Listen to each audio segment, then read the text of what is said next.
Hello, welcome to another instalment of the Tunnel Podcast. I'm not on my own, don't panic. Delighted to say, as always, episode now 56. We are rattling through these as we go towards the end of the season. And Tom Goff is in the passenger seat. How are we doing, Tom? You all right? Yeah, I'm right, mate. Yeah, like I was saying, I had a long week, man. Tough week. But, yeah, and the Baggies result, mate, hasn't made it any better. So, yeah, as you can probably tell, man, I'm a bit struggling a little bit, but I'm sure I'll get into it once we get chatting, mate.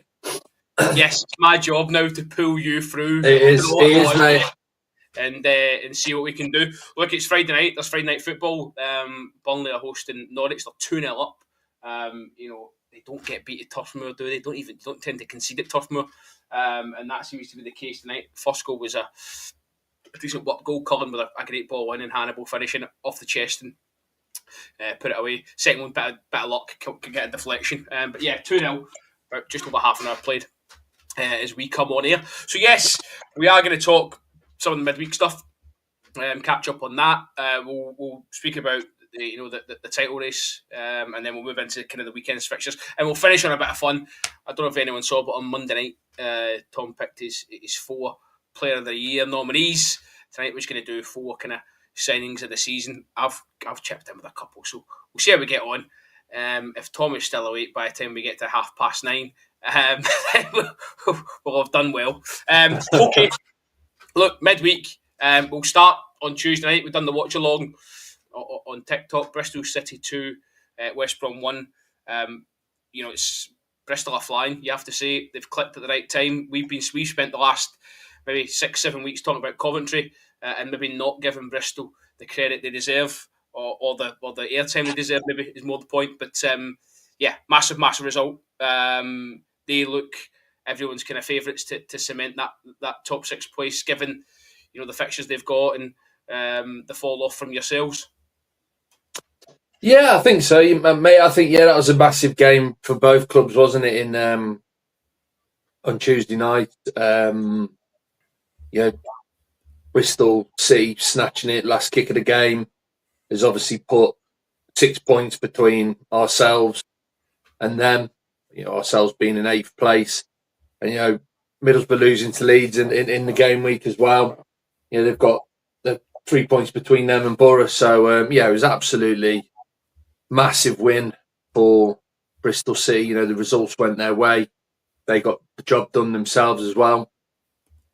So you're right. I think looking at it now with the gap they've got as things stand, and like you said, I was just trying to kind of have a look at who Bristol City, Coventry, Borough have got remaining, and if I was a Bristol City fan right now, with the position that they sit in and who they've got to play for the remainder of the season, I think they've got a great chance, haven't they? Absolutely fantastic chance of getting in the playoffs. I think they'll be bitterly disappointed if they go on from here and they don't make it, all things considered. So, massive result from in midweek. And, I think it's, like you said, I don't want to say nailed on, but it's looking very good for them to get one of those 2 remaining spots, isn't it?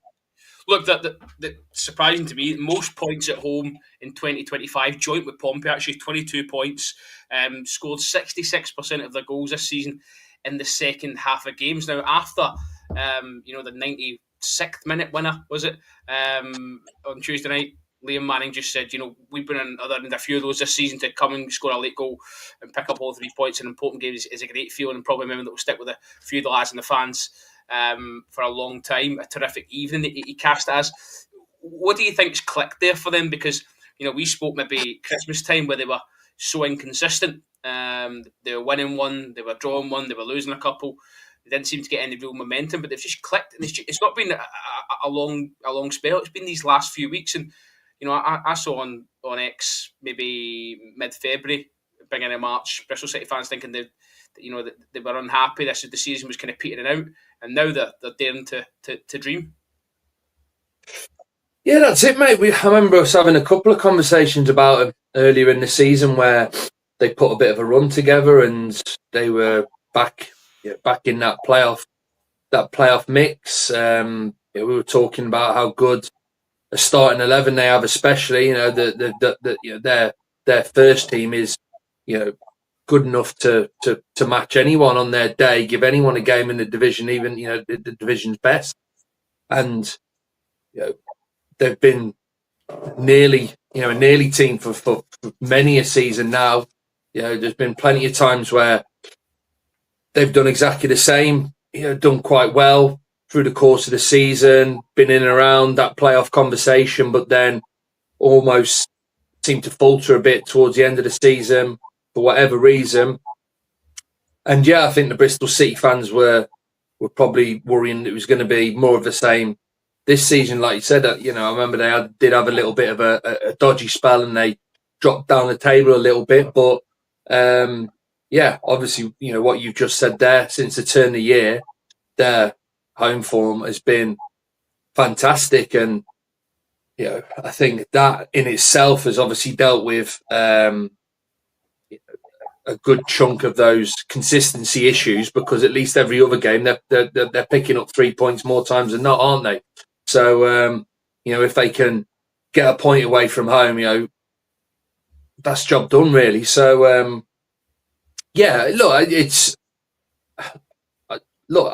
you know me, I rate Liam Manning highly. He was a guy who I was hoping that, when Carlos Corberan left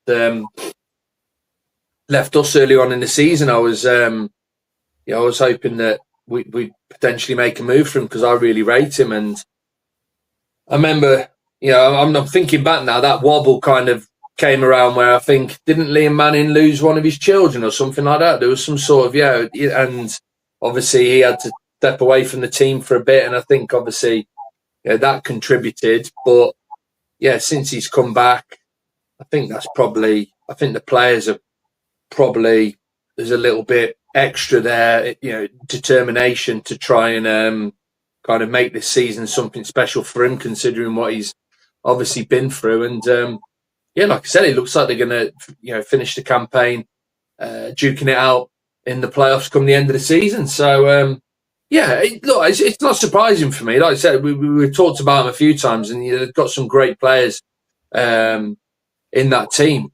Some top players at this level. I think maybe the only thing that might cost them is maybe they haven't got as much depth as some of those other teams that they're fighting for a playoff spot against. But I think they've probably been a bit fortunate in that they don't seem to have any kind of too many key injuries. They've kept that starting 11 relatively fit and firing, and I think that's contributed to their run as well. They've got a really settled team, formation, approach. All the players know their jobs.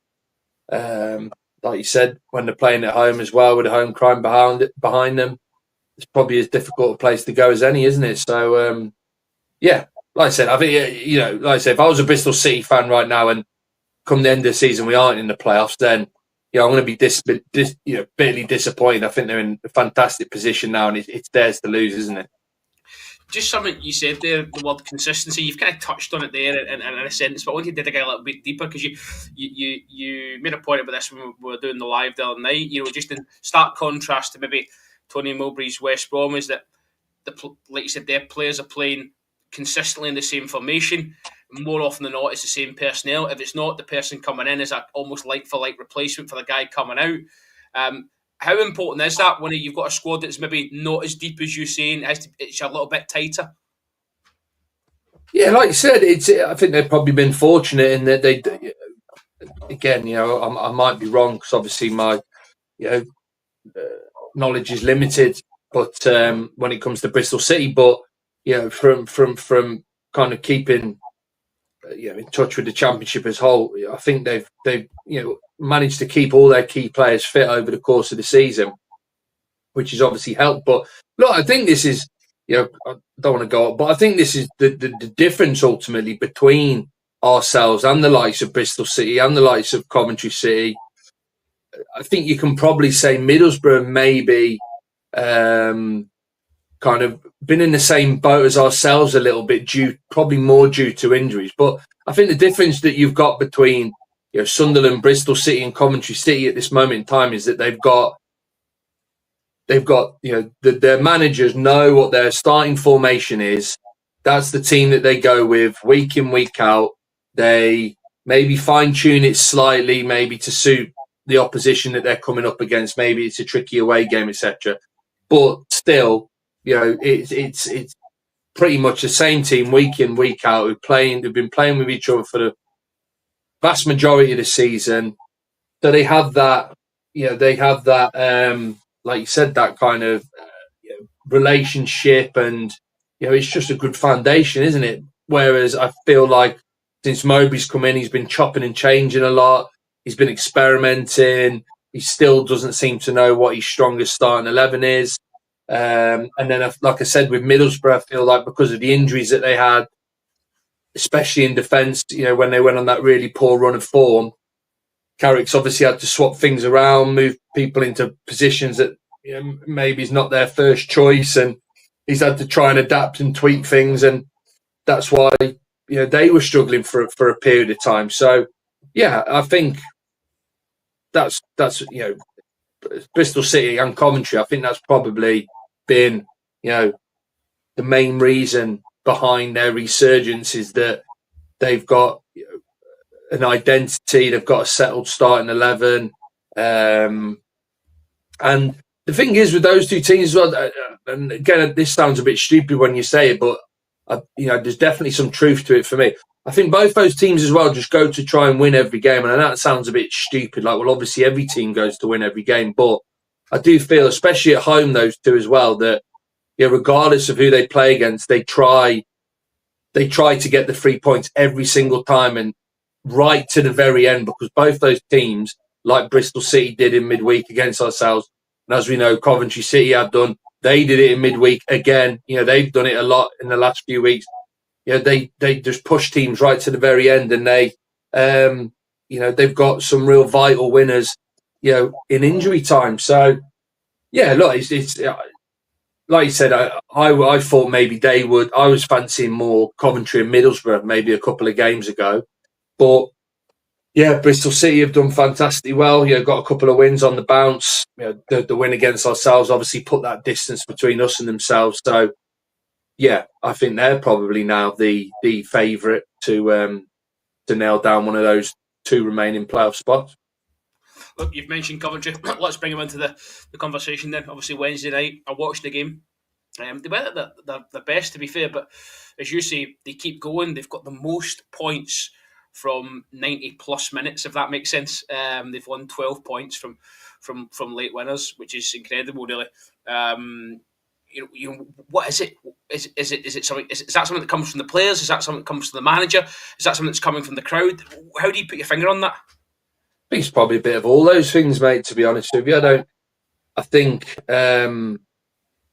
confidence is massive as well in that these two teams. I know Coventry have, they went on that ridiculous win, and they've kind of, their form's obviously not as good of late. They lost a couple on the bounce, but they're still picking up, wins every other game, and I just think the confidence those two teams have at the moment is what also helps that ability to keep pushing to the very end and snatch some of these late goals which get them the 3 points. So like I said, I think it's a bit of all those things, to be honest with you, mate. And again, I think both Manning and Lampard deserve a lot of credit, because I do feel like they've instilled that into him a bit as well. I think sometimes they'll rather kind of risk it. When it's a draw, sometimes the easiest thing to do is just say, look, let's not risk dropping a point here. Let's take the point. Let's just hold on to it. Play sensible. Play smart, and let's take the point, and we go to the next game. But I think with both those teams, that's not enough, and they go for it right to the very end, and that's what's getting them these late wins, is that their managers are obviously telling them, like, look, no, let's not just take a safe point and keep it tight and play smart. Let's just keep pushing. Let's try and get a late winner. So, yeah, look, it's like you were saying then, those quotes from Manning after the game, it's been really exciting for both, the fan bases for both those teams.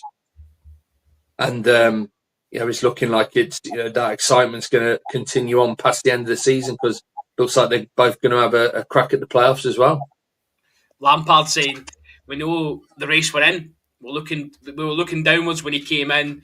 Now we're pushing for the playoffs. It is quite a turnaround, and you have to be sort of right when you say this. He was up against it. They'd lost Mark Robbins. We didn't know whether they were going to take to Lampard quickly. He had to kind of get them, or show signs that he was kind of get them on the up, and he's done that. So credit to him, and credit to his staff. Some of the turnaround of some of the players as well. You think if Matt Grimes has come in, and I got a real good look at him midweek, and I do see something at him. He's a decent DM or CDM, whatever you want to call him, your football manager type. He's a decent central midfielder. They've got other players around him. You think if I know Top went off injured, but Ben Sheaf came on, who's really good at that level. Radoni's now, I know you're a player who you really like watching. He's now joint top of the assist charts as well, with the assist he gave for Patterson as well. So he seems to be getting things right, Frank Lampard. Yeah. Look, there's no ifs or buts about it. He's done an incredible job, I think, because of like you said, the circumstances, taking over from Robbins, who was much loved, and position they were in, and like you said, there was that added extra pressure because of Robbins' legacy on his shoulders. So, yeah, he's done an incredible job. I've said it all along, though. I think Coventry have got a great squad. I think they've got some great players. I think they've got a good mix of experience, but got some good youngsters as well. And the position that they're in now is the position that they should be in, if that makes sense. But take that. Don't take it. I'm not taking anything away from Lampard, because, like I said, the circumstances make the job that he's done extraordinary, to be honest with you. So. Look, you're right. He's just, look, Middlesbrough only 2 points behind him, 3 points behind Bristol. Every week we seem to be changing our mind as to who's gonna nail down those last two remaining playoff spots. But look, I don't know. I've still got this feeling with Middlesbrough. I've said it all along. They give. I know they lost the Leeds, but they gave Leeds a decent game. Made it difficult for them on another night. They could have got something from that game. So I don't think that defeat will knock them too much. How important when you look at the run-in final day, Middlesbrough away at Coventry, that could have so much riding on it, couldn't it? Let me just throw these fixtures at you, because I want you to kind of kick back and give us a measured assessment. I know your own side are maybe involved, but we'll take the three you spoke about: Bristol, Coventry, and Borough. We'll leave West Brom and Millwall out of it for tonight, because I don't want to hurt you any more than you need to be. So Bristol have got QPR, Sunderland, Luton, Leeds, and Preston on the final day. For Coventry, it's Hull away, the Baggies on Good Friday, Plymouth away, Luton, and then Middlesbrough on the final day, and then Middlesbrough, it's Millwall away, Plymouth at home, Sheffield Wednesday away, Norwich at home, and Coventry away. Millwall away on the weekend is a tough one for Borough. Yeah, I think that's probably obviously bar the last game of the season where they take on Coventry. I think the game against Millwall this weekend is probably their trickiest fixture. And like you said, I think at this stage, with how little games are remaining, that any sort of gap that can be built between Coventry, say, and Middlesbrough, it's going to be obviously absolutely vital. So this weekend, again, it sounds just a bit stupidly obvious, but it's got a big feel to it, because Middlesbrough, I think, is probably they've got the trickiest game out of the lot. Bristol City away at Queen's Park Rangers. Look, we know Queen's Park Rangers are tough nut to crack at home, but their season's over with. They're not playing for anything, so there's a chance there. Queens Park Rangers, they'll turn up, and won't get out of third gear. Possibly, I don't know. It's a tough one, isn't it, to try and predict that one. And then Coventry City away at Hull again. They're all playing away from home. That Millwall, Hull City, they're obviously still playing for something. QPR aren't. I don't know, mate. Listen, if Millwall win this, the level on points with Borough, it changed again the complexion. I know I'm saying we're not going to talk about it, but they're kind of going to sneak into this, aren't they? They've got Middlesbrough, Blackburn, Norwich, Swansea, and then Burnley on the final day. So it's not an easy run in for them. All those, maybe Blackburn away, you think they're all kind of tricky games.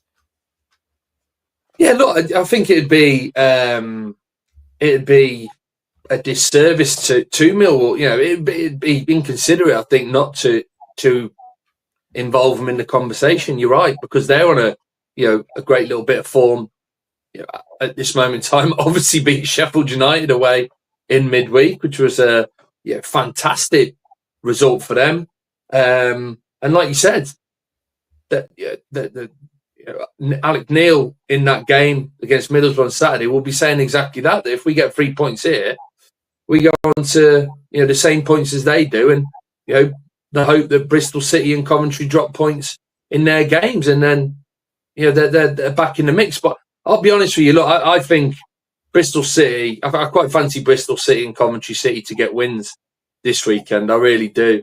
I think you're right. I think Middlesbrough Millwall is a real test for Borough. I think that's going to be a really close encounter. It's too close to call, really, I feel. But yeah, I just think, I'd Coventry City against Hull. I think Coventry City, if they play at their very best, then they should have too much for Hull, even away from home. Like I said, Queens Park Rangers, Bristol City. Queens Park Rangers aren't really paying for anything at this moment in time. So again, if Bristol City turn up, they play like they did against us in the first half midweek, then again they should have too much for them. So yeah, look, Millwall definitely are still in the conversation for sure, but if you were to just push me as of now, I'd fancy Bristol City and Coventry to pick up some points this weekend. And I don't know, I reckon Millwall Borough's just got draw written all over it, which will be obviously the worst result for both teams and the perfect result for Bristol City and Coventry, really, won't it? So, but yeah, I think that's probably just having a look at the rest of the fixtures in terms of two teams playing one another with something at stake. That's probably the game of the weekend, isn't it? To be fair, Portsmouth Derby, maybe. Obviously down at the bottom, that's obviously a big game. How they're drawing the fixtures, we will come to those in a minute. I want to squeeze through again before we get there. Look, before we came to recording, obviously Leeds United were top of the tree on goal difference. That's now changed because Burnley are winning at half time. But look, Leeds are kind of in charge of their own destiny here again. And that one that you mentioned earlier on at Borough in the week. And do you know what? I had to kind of remind myself, looking at the results before we came on tonight, and I'm thinking, they were on a barren run, but it was 3 draws. They hadn't lost any games. It was 3 draws on the bounce, obviously against was it QPR, Swansea, and Luton. I've got written down here. So they've dropped 6 points, which is massive. But they are, as you say, that win, and obviously the results as well. Burnley dropping points at Pride Park, and back-to-back defeats for Chris Wilder now. That's something you did not see coming. No, not at all, mate. Look, I think you've got to give Parker and Leeds some credit. I think that win against Borough was absolutely massive because, as we've just been discussing, I think Borough had not lost in the last 4. I think had won 3. Let me just get there. Yeah, so they won 3 of their last 4 unbeaten, obviously in 4 matches. So they were going into it full of confidence, whereas obviously we all know what was going on with Leeds. They were starting to stutter, all the issues in the goalkeeper department. So I think most people would have maybe been fancying Borough to get something for that game. I was. So for Leeds to grind out the win, which it did seem as though it was a bit of a gritty performance. But I think Farke would have absolutely loved that, because it would have showed him that when they were on that fine run and their confidence was high and they were putting everyone to the sword, they were winning games comfortably. But it's just shown them that they can dig deep, they can fight, backs to the wall, bodies on the line to grind out the victory. So absolutely massive. Their fans will obviously be hoping that that's a bit of a turning point for them. Obviously, Darlow's come in goal, and he's settled really quickly, which is obviously what they were hoping. There doesn't seem to be any problems there, him coming in and replacing Meslier. So, massive for Leeds. Obviously, the Sheffield United losing was an added bonus for him. Like you said, I don't think anyone was predicting that. It's like I said, it's just pressure, isn't it? It's such a key factor in football, isn't it? Because ever since everyone started talking Sheffield United up, really, weren't they? That they were the team, top of the table. They were the ones full of confidence. Leeds are the ones stuttering. Burnley haven't really been talked up much. It seems that, that pressure's got to them a little bit. They've dropped points now against, Oxford away. Look, Millwall, obviously, again, we touched on them, how well they're doing of late. They're still in playoff contention, but at home, it's going to be that's a big defeat for them, given the circumstances. And it's, again, who've Sheffield United got the weekend, mate? It's going to be, this is the thing with Wilder as well. He was a bit prickly today. He was a little bit prickly in his. He was saying, kept reinforcing that we've got 85 points. We've got 85 points. It's just this is where I just think he doesn't do himself any favours sometimes, because what's he going to come the end of the season and they miss out by a point maybe? Well, what's his argument that we were docked 2 points? Well, you were docked 2 points for a reason. This nonsense that we're on 85 points. I don't know why he keeps hammering that home. The fact that he's peddling that, and if they do miss out, that's not going to wash, is it? It's not going to wash for supporters, I don't feel. No, I don't think it does. I don't think there's any Sheffield United fan out there talking to any rival fans or mates going, actually we should be on 85 points. That 2 points was that deduction was given to him before a ball was kicked in the season. They knew that was what they were going to get hit with. So, and it just. It's when he does stuff like that, it just comes, like I said to you, he just comes across a bit Sunday League. It's just like, just why? Why do you keep mentioning that? Because like you said, it's gonna have no bearing whatsoever come the end of the season. That 2 points that you were deducted, like you're on 83 points. You need to focus on the fact that you're on 83 points. You're now 2 points behind Leeds in second place. It's been quite interesting because obviously I haven't caught up with how he was after the defeat against Millwall. I haven't even caught the highlights of the game. From what I read, it sounded like Millwall pulled off the perfect plan really, in that they frustrated him and got the goal and then held on to it well, defended well, and frustrated Sheffield United. Kept the crowd quiet. Sometimes he's got to come out and just say it for what it is and stop trying to make excuses, like you said, going on about the 2 points, etc. They've got, in my opinion, probably the best squad in the division. I don't think there's any debate about that, considering who they bought in January as well. So, I don't think he's got many excuses to come out with, to be fair to him. So, just if we can come back to Leeds, because I've got a couple of points I want to make there. I'll put to you, should say, Farke afterwards said we had to dig in and show steel and togetherness and a spirit to bring this over the line in a hard-fought game and a well-deserved win. Interesting that he's kind of using kind of buzzwords like togetherness and spirit, given the kind of maybe the rough ride they've had over the last few games and the points that's been dropped. News today: Pascal Struijk, he's out for the rest of the season. Doesn't need surgery, but it's a 10-week layoff with a foot fracture. I think Joe Rothwell's still out. Dan James, who you mentioned the other night, he's still out with the hamstring. So it's interesting going into tomorrow's early kickoff against Preston, albeit at home. There is going to be that added pressure if Burnley win tonight. Yeah, well, that's it. It looks like Burnley are going to get the 3 points. But again, look, these teams at the top. Like I said, I'm not having it when they, if the managers come out and start moaning about, injuries to a few of their players, etc. Because they've got the best squads in the division. Some of the teams down at the bottom who are fighting for their lives to stay in the Championship, who are likely to end up in League One next season, could only dream of having some of the players that the likes of Leeds, Burnley, and Sheffield United have on their benches. So, yeah, look, it doesn't wash with me when managers start kind of using, having a few players out here and there as an excuse. I don't think that's, valid. Yeah, okay. A couple of the guys you've just mentioned there for Leeds, they're key players, but like I said, they've got great quality to come in and replace them.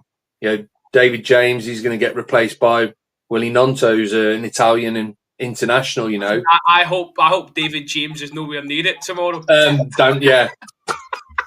Mate, yeah. It's been a long week, mate. It's been a long week. You made me smile. Just okay then, quickly. I don't know if you saw this. It's only broke tonight before we've come on. I know you've been a busy man today, but I'll bring it up anyway. It's really interesting news coming. Leeds they're putting in planning permission to put Ellen Road up to 56,000. Their chief operating officer has come out and said Ellen Road holds a significant place in the hearts of Leeds United fans and this city as a whole. This agreement with Leeds City Council makes another step towards our ambition to expand and refresh a century-old stadium while retaining the unique atmosphere and spirit of Ellen Road. We'll be sharing our plans with the supporters and the local community imminently and look forward to hearing their thoughts. Now, I just want to get your take on not the fact that they're expanding the stadium. That's great news for a One Cup city. We said on here a couple of weeks ago that they could probably sell loads more season tickets because they'll have a waiting list as long as your arm. However, in an age where owners are coming in and getting rid of historic grounds, we've seen it just recently with Manchester United going to go to a new site. How important is it to keep tradition and maybe improve what you've got? Yeah, that's what I was just going to say then, mate. I missed that. That news being announced. I brought up the BBC now, just having a quick look. Yeah, I think the Leeds fans will be really happy with that. Like you said, I think it does seem like obviously there's lots of factors involved, isn't there, in terms of land being the main one. Have you actually got the ability to expand the stadium given the constraints around it? But I think if you ask most fans who have been supporting a football club for a number of years, would you rather the stadium that you've grown up in supporting the club is improved and expanded, and or we move somewhere else and have a new stadium? I think the vast majority would probably prefer with sticking with the stadium they know and love and making improvements to it. So yeah, I think I think from an outsider looking in, I think that's great, to be honest with you. Like you said, it's a historic ground, big football club, big fan base. So yeah, I'd much rather see some of these old historic grounds being rejuvenated, uplift, getting some work done to them, but ultimately you're still in the same spot and you still hold the essence of that much loved stadium. As well, the guys running the club will have done their due diligence. They'll know that they can get this to capacity in most games. There's no point going for 30,000 to 50-odd thousand if you can't fill it every week. So they'll know that there's guys, punters waiting in the wings to buy these seats up, which obviously then there's no gamble on the investment because you're going to get it back through revenue, which is great. I just think it's great news for the football club. It's great news for the EFL as it is at the minute. Whether they become a Premier League club and can sustain that is another story. But if you were a visiting fan there of, I don't know, Plymouth, Watford, Coventry, whoever it may be, and you're playing, in a ground that holds 56,000, that'd be quite an experience on a match day, you'd imagine. So, no, I'm certainly here for that. And as I say, I agree with you. If it was up to me and somebody said, we're going to make Ibrox 60,000 or 70,000, then I'd want Ibrox to be redeveloped. I wouldn't want to move to another site, because there's just so many memories there. Not just memories with going to the game with your dad, your granddad, or whoever it may be, and sitting in a certain seat, whatever. But I mean memories for the club. And I think that I don't think you can take that. I don't think that transcends when you move ground. No.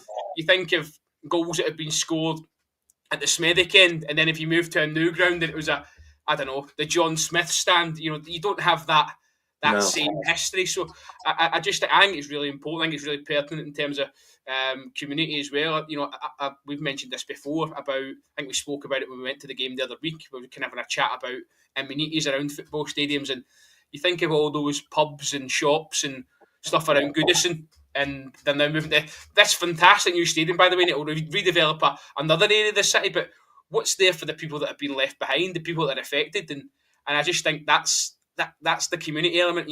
Everton themselves, massive community club. I'm not directing this at Everton, I'm using them as an example, but I just think that those things need to be considered, certainly. Okay, we'll have a wee look at the weekend's fixtures, then we'll liven you up with your signings. Let's have a look here. So Sheffield United, you mentioned, obviously they travel to Argyll. So it's interesting actually, because Leeds and Sheffield United both in the early fixtures. What do you think? That Chris Wilder would be, maybe 4 or 5 weeks ago would have thought that was a banker going down there. Even the Blades fans probably thought that would be a banker, it'd be a nice day out, that. But now it doesn't seem that way, does it? There's a little bit of fear in there. I know Wilder and Tadish Campbell got the manager and player of the month for March. That's always a curse then, because you go on these barren runs after you pick up these awards. You said the other week when they went down to Oxford, they'll get 3 points there. Do you think that could be given the games we've seen? Obviously Liverpool in the cup, yourselves down there was a tricky afternoon. I think Ryan Hardy's up there, one of the highest goal scorers in the calendar year 2025. He's up there with Josh Sargent. So it's not a gimme, is it? No, it's not, for sure. Like you said, I don't care what Wilder comes out and says. There's going to be nerves now amongst those Sheffield United players. Look, there's enough quality and there's enough experience within them to get a grip of those nerves and push them to one side and put in a performance against Plymouth. But like you said, I think, look, Plymouth, in my opinion, they're down, but mathematically they're not yet. They're going to see that as they've got nothing to lose now. They've got to go for it, haven't they? They've got to try and get wins, especially at home as well. Yeah. Rizlic just not in the home dressing room tomorrow saying, "Lads, we're down." He's saying, "We're still got a chance." That's it, mate. So this is what I'm saying is, I think Plymouth are going to go for it. They're going to go hell for leather. I think they're going to obviously try and get the 3 points that they're desperate for. And like I said, that combined with the nerves that will be kind of running through the Sheffield United squad now, it's going to be really interesting to see how that plays out.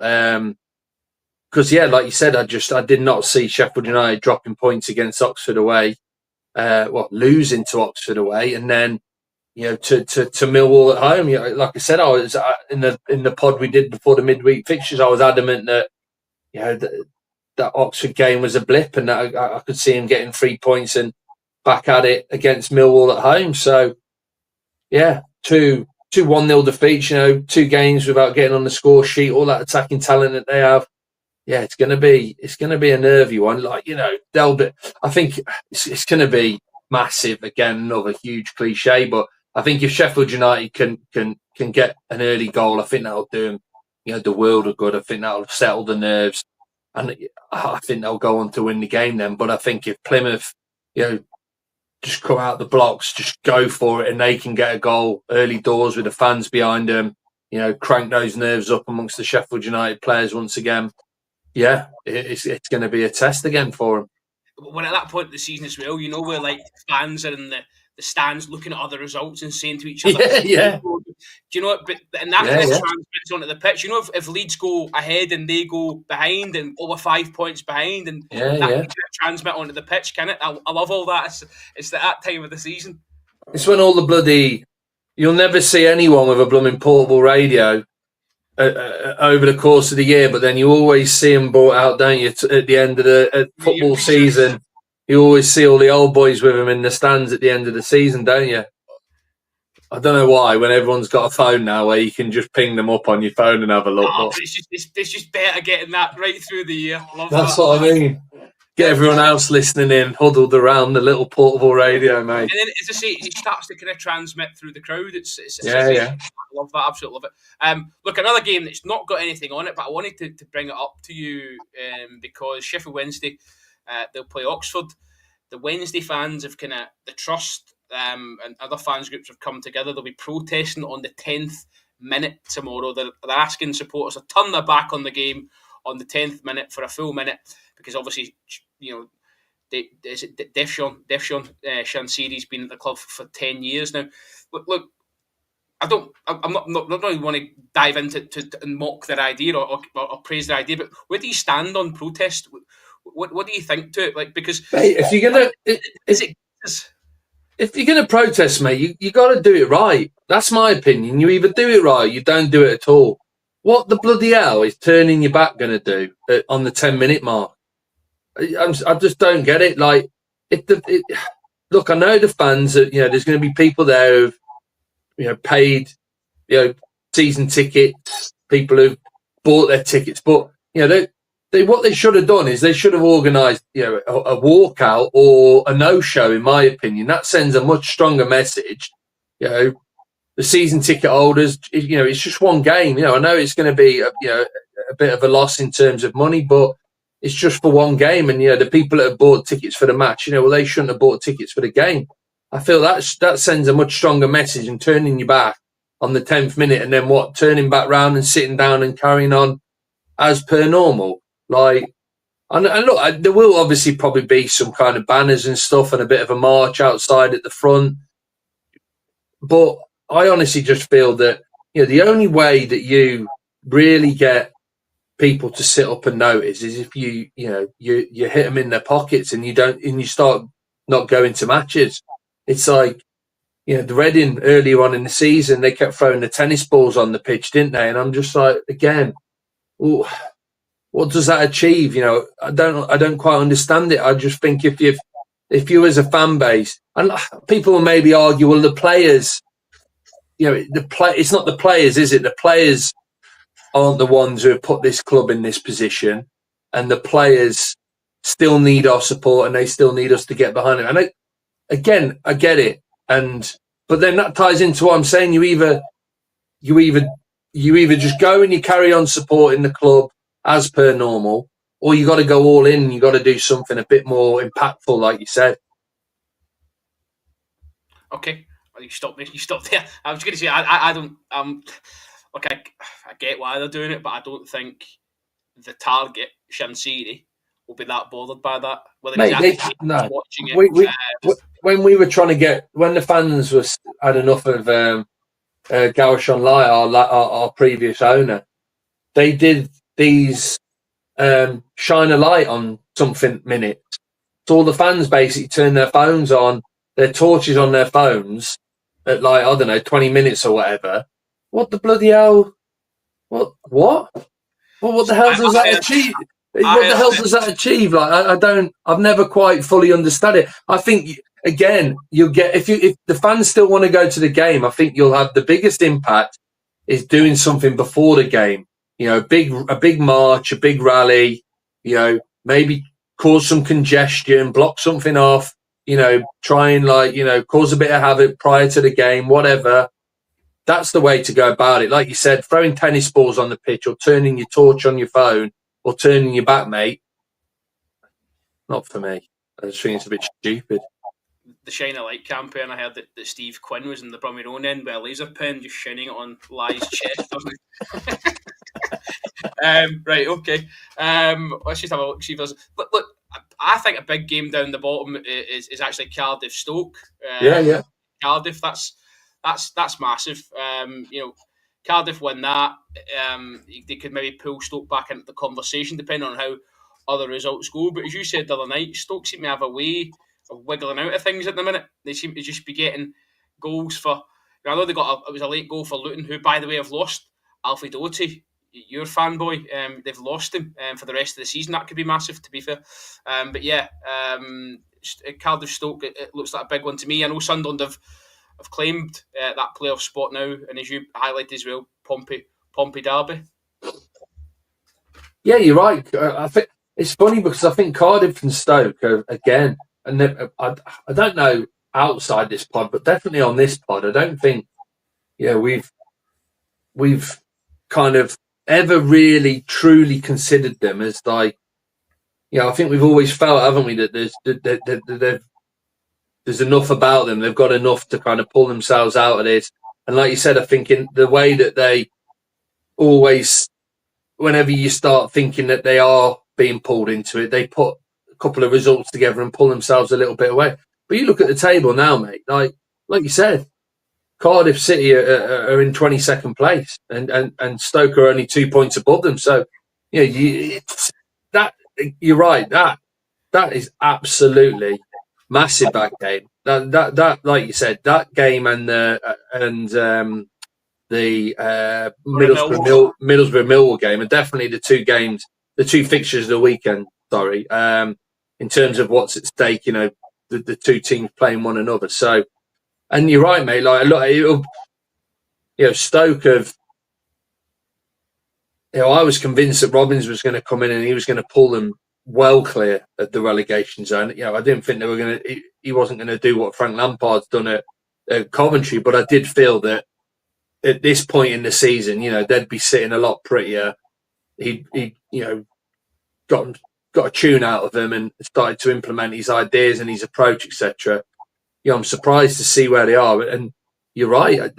They have got as much a chance as everyone else down there of going down. It's still really incredibly tight. It's only really Plymouth that are kind of cut adrift a little bit, by the 5 points. So imagine end of the season, Coventry got through the playoffs and Stoke are in League One. That could be sore one.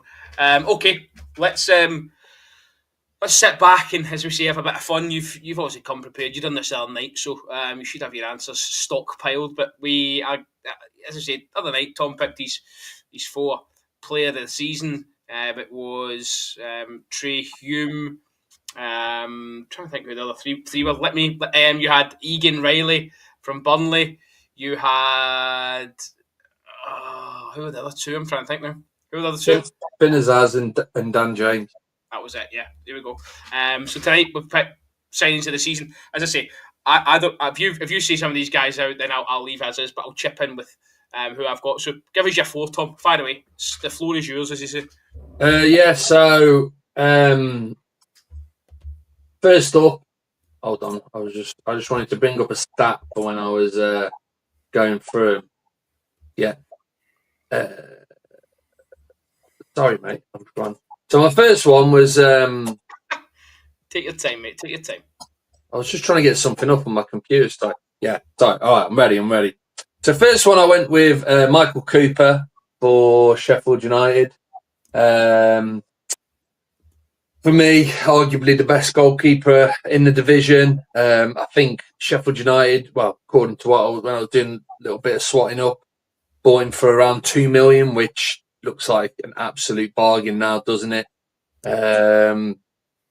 This was before. So I was having a look at his stats. He's got 19 clean sheets so far this season, and they've only conceded, I think, obviously with the defeat against Millwall, I think it's 29 goals now they've conceded. So, that's Burnley, but because of the insane job Burnley have done defensively, it's kind of just overshadowed everyone else. But you look at how good Sheffield United have been defensively so far this season. Like I said, 19 clean sheets for Cooper so far, only 29 goals conceded.